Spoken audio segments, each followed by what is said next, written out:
Very happy to invite you all for the panel discussion on Dopio's offering on B2C solutions, B2C integrations, and how the evolving role of info administration is with the advent of multi-tenant.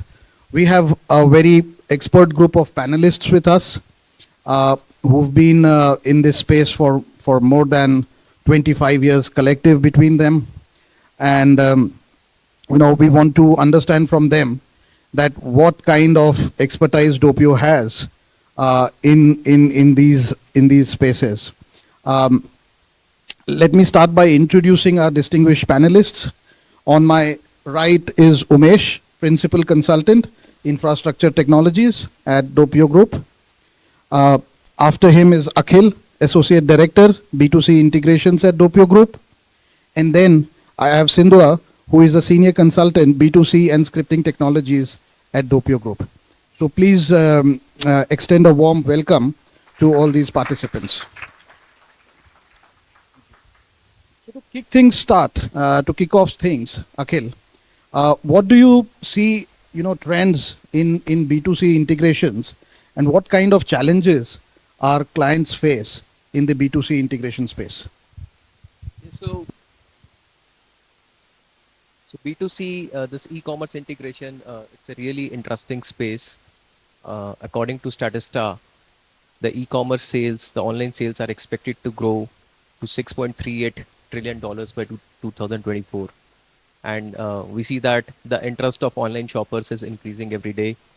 In 2023, the number of global online shoppers was 2.14 billion, which is expected to reach by 2.41 billion by the end of 2025.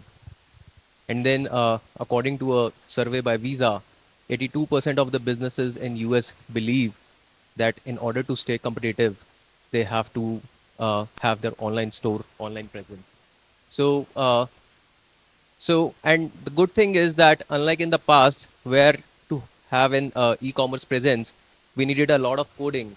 Now there are a lot of platforms available in the market using which the businesses can have their e-commerce very fast, very quick, with almost zero or minimal coding. The three most common, I'll talk about three most common ones. So one is Shopify, that's very popular. And then there is WooCommerce. And then there is Magento, which is now called Adobe Commerce. Shopify is a fully hosted platform, and the setting up process is really simple, and so it really makes sense for the small and the medium enterprises. Whereas the WooCommerce and the Magento, those are not fully hosted, and their integration process is also not very simple. It needs little bit of technical expertise, but at the same time, the kind of customizations that we can do, they're highly customizable. So they normally make sense for the large enterprises. But all three, they have a lot of pre-built features. They have a lot of themes, so that you don't have to spend a lot of time on the UI. You can just select a theme for your website and you can get started. And there are a lot of third-party plugins which are available in the market for all three of them. So depending upon what the business requirements are, all three are good in their domain. So what kind of client requests do we have? What integrations happen between these three large platforms and Infor M3, which is the ERP system of some of our clients? What are the different kind of integrations, complexities around that? Yeah, so a very interesting question. So first of all, we need to understand the importance of integration. So the smaller businesses, they might not have their own ERP, but bigger companies or the mid-sized companies who have their ERP, the integration between the ERP and the e-commerce becomes really important, so that the data flows seamlessly between the two systems and the processes can be automated. And luckily, all the platforms, they have their strong API suites, which are normally REST-based. Shopify, in fact, offers the GraphQL APIs as well. And when it comes to integrations, the integrations can be done on the e-com side, in which case e-com is responsible for pushing data to M3 or pulling data from M3, or we can do the integrations on M3 side as well, in which case M3 pulls and pushes data from the e-com website. Uh, as far as the integrations are concerned, so the most common integration, the must-have is the order integration. So as soon as an order is created in the e-com, the order should be entered in M3 as well. And then as the order processes through its life cycle, we need to update the order details in e-com website as well. So for example, once the goods are shipped, we might need to update the tracking information on the e-com site, or once the invoice is generated, then we might need to update the invoice details on the e-com side as well. Uh, Talking about the push-pull mechanism, so if the integration is on the e-com side, then e-com basically pushes the data to M3 every 2 minutes, every 5 minutes. We can implement that kind of mechanism. And if its integration is lying on the M3 side, then M3 pulls order from the e-com websites every 10-15 minutes. So that is what we mean by the push and pull mechanism.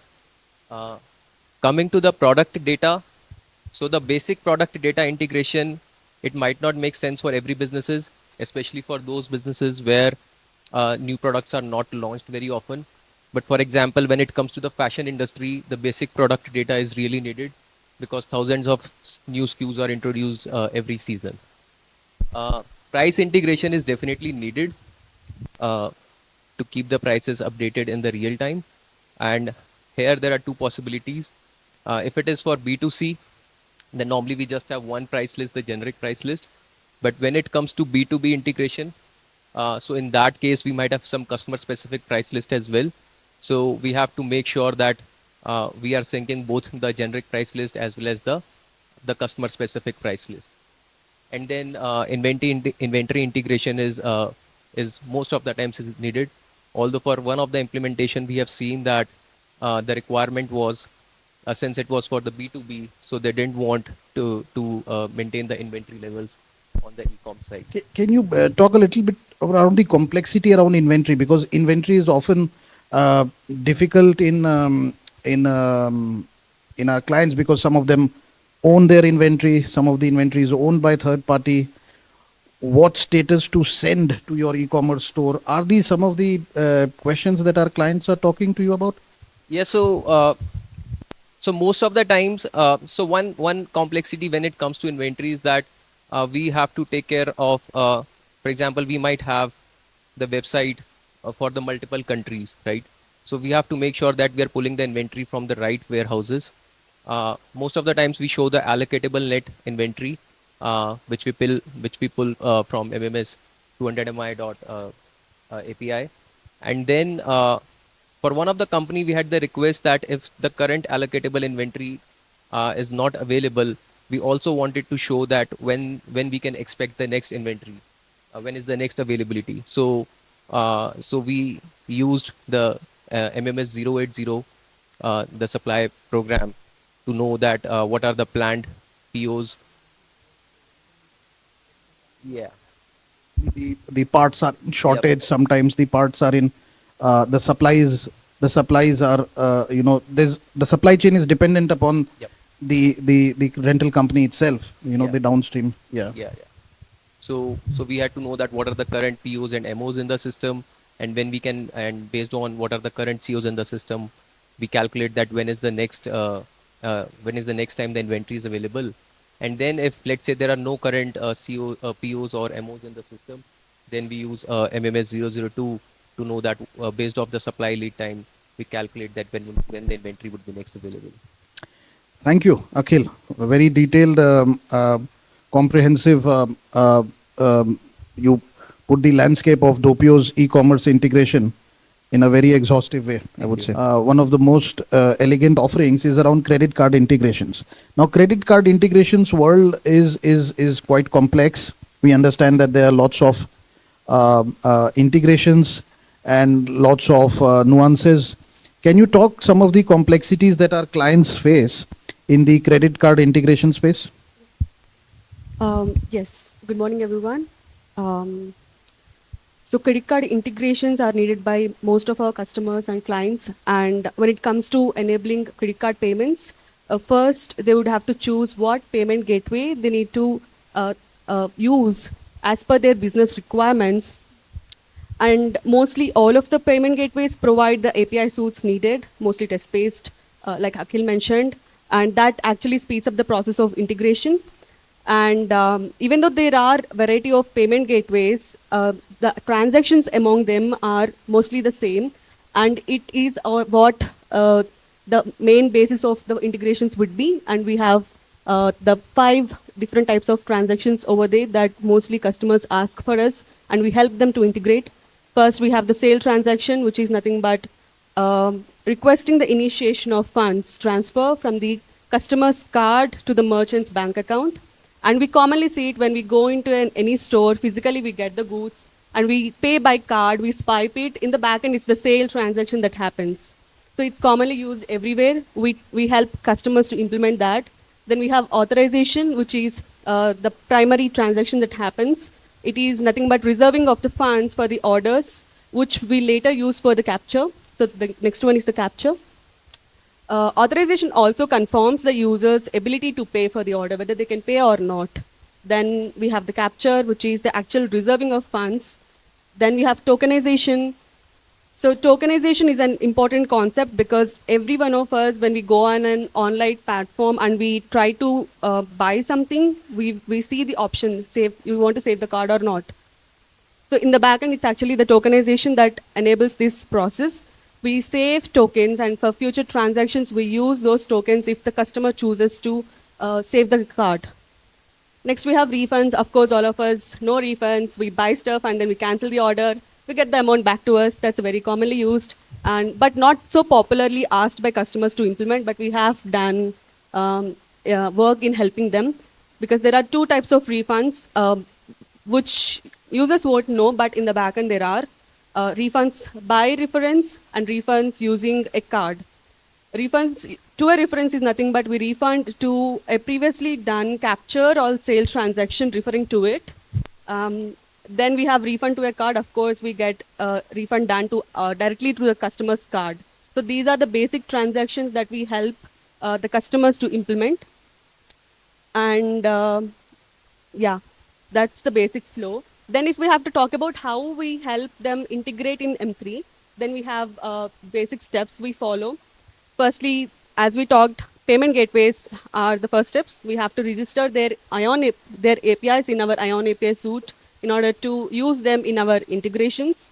Now, for that, we need the Swagger documentation provided by the payment gateways, and some of the times they might not provide it, or maybe that's not compatible with our Ion API rules. So in those cases, we managed to build the documentation ourselves and made the registration of payment gateway successfully.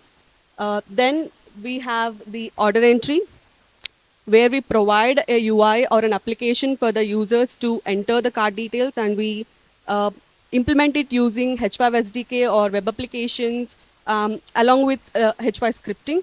And we save the data that we get in extend tables. We build the dynamic tables and the APIs associated with them, and based on that, we implement that, which is for accepting a card or getting the authorization done. Then we have card validity. So orders has to be verified before their goods are delivered in order to ensure we have either a card attached or whether it's valid card or not.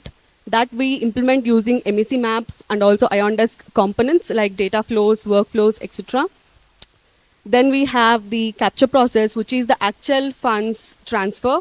Whenever the goods are, whenever the order is invoiced, that is when we get the funds to the accounts, and that is the capture process. Next, we have refunds. Of course, we just discussed it. We provide the UIs for refunds as well on the order entry panels itself, like the customer orders total OS 110E, where we provide the UI for refunds process. Then we have settlements. Upon getting the funds, we have to settle those open invoices or advance payments in FS Ledge using ABS 100 MI APIs that we implement using MEC maps. This is the whole flow involved in the credit card integration with M3. Sindhura, that was very exhaustive. Thank you. I'm sure a lot of our audience, and I'm sure, when our future clients see our expertise and our depth of knowledge around these processes, they may reach out to us to be able to also serve them. But one of the important topics in credit card is compliance. There are lots of regulations and compliances around credit card integration. Does Doppio have any expertise on those areas? Yes, yes. So we have to talk about three concepts here. We have done for our customers. First and foremost, important one is tokenization, because we have to. We cannot save the entire customer's card details on our system or databases. We are not allowed to save the card details like the primary account number or the CVVs. So instead, we use the tokens that are returned by the payment gateway APIs. We save them, and this is the concept tokenization. That helps us in having the information secured way, so that even in case of security breaches, the hackers can't use those tokens and make use of it nowhere. So that is, we make sure of it on every credit card integration we do, so that we achieve the PCI DSS compliance. Next, we have the iframe concept. It is one of the most popular concepts in the online payments, where the payment gateways provide us the iframes that we can embed in our web applications, which we provide to the users where they can enter the card. Why this is useful is, this way we don't have to manage the security anywhere. The payment gateways are themselves are responsible for managing the secured processing of the information, sensitive information like the CVVs or PAN numbers, all that. So that is the second concept. Then we have also done the SREC devices integration on one of our clients, which is a very large candy company. That takes away the risk of keyloggers or malwares present in the machines. So these are some of the concepts we ensure to keep, because credit card integration is very, very critical process. Thank you, Sindra. Thank I you. think the processes around credit card integrations is Doppio's strength, and we hope to strengthen further with your expertise. Thank you, everybody, on Sindura's Thank you, everyone. thing.